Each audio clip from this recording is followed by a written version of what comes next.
आपको इस वक्त ब्रेकिंग न्यूज दे रहे हैं TNN डिजिटल से बराह रास्त। डॉलर की कीमत में कमी के बाद मुल्क पर 1250 अरब रुपए से ज्यादा के गैर मुल्की कर्जों की कमी रिकॉर्ड की गई। IMF से होने वाले मुआहदे के बाद अमेरिकी डॉलर के मुकाबले में रुपए की कदर तेजी से बहाल होने लगी।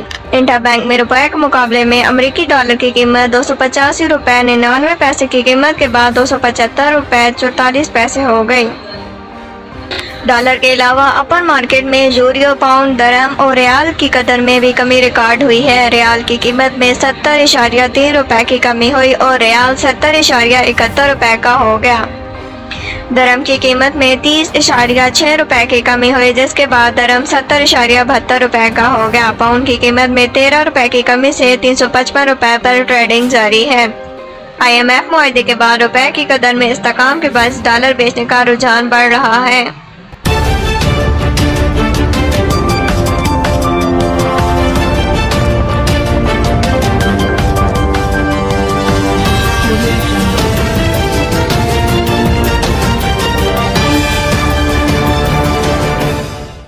TNN Digital